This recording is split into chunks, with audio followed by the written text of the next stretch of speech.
the main thing what we're here is that we recognize that there's some real issues in Seneca County. We also recognize that but we really can't address this issue in Silicon Valley alone with our coalition that is a widespread coalition of labor, community groups, community organizing groups, some faith groups, so I'll say part of that, and some activists, direct service providers.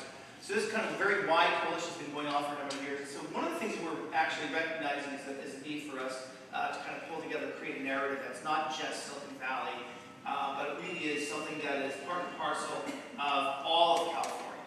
And that's something that we're discovering. So part of the pieces that we're discovering and why it's important and strategically why it's important to go on this caravan is we're finding out that the backbone of California development is in fact agriculture.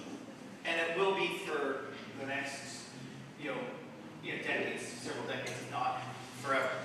9% of our food in the United States comes out of California. Much of it from this particular, this Central Valley location. So the question that we had yesterday around trafficking was a kind of a telling piece. I'm sure I'm speaking to the choir here, but we found that these provisions in standalone legislation that is being proposed by the GOP, which is to have temporary workers, what they call guest workers, coming in from Mexico and other countries, that would simply exacerbate the problem of already existing worker exploitation. Now, how would they do that? Well, they've already started to indicate a number of people working in human trafficking who have not been connected to the issue of immigrant activism and immigrant reform.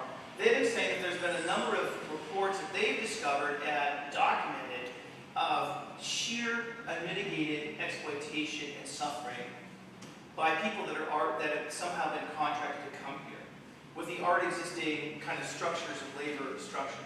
Labor structures, labor contract structures, how it's folded in illegally, coyotes, folded illegally into some of these other issues that have come in into play. We've found that these structures have, when you layer those broken structures for farm workers, by bringing in this other level of guest workers, that is only going to exacerbate the problem. What we've heard from people is that there's a social problem that these traffic workers bring in as well. Prostitution, deeper rates of poverty, and a number of kind of issues that are coming on. So that's been one of the pieces that we're learning. Another piece we'll be learning is that the organizing culture here in Central Valley is in the Central Coast rather, is very different than the organizing culture in the Bay Area, the San Francisco Bay Area. We've found that sometimes it's a bit of a challenge when we don't know people and we aren't able to call them. How do we pull ourselves together? It's been very difficult to kind of pull folks together to kind of get them to think together. How do we address this issue? How do we mobilize? Because the idea here is that we have to mobilize the communities along the coastside. If we cannot mobilize this, we're not going to win this thing. And so there were a number of buses that went from here to Bakersfield. And my question is, and so what?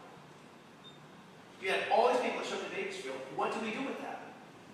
Because if we can go to Bakersfield, we make a big show. If that doesn't translate back to mobilization and activation, integration of information, and bringing people together, then I think we spend a lot of money on buses, $1,200 each bus. More, plus gas and food. And then what do we have to show for them? See, that's the question that we have to ask ourselves.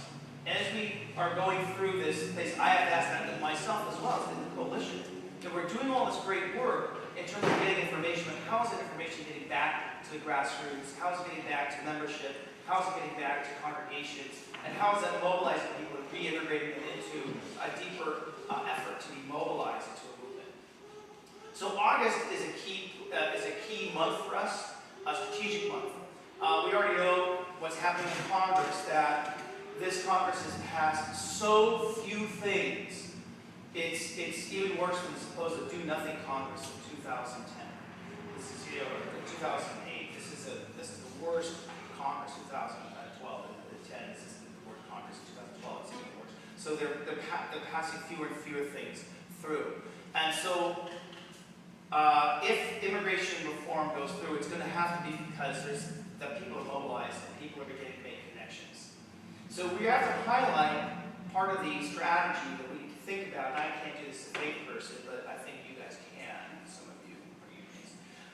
Can probably begin to understand that what's the key face of anti-immigration in house. Who is that person? Anyone want to guess who is that person? Not the coalition we're going to talk about.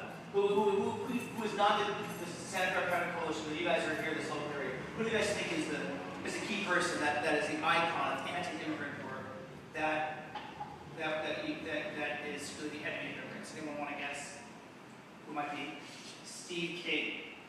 Steve King, he's a guy that said that he knows for sure that there's an army of undocumented or illegal immigrant youth coming up from the southern border with calves the size of cantaloupes because they're carrying what?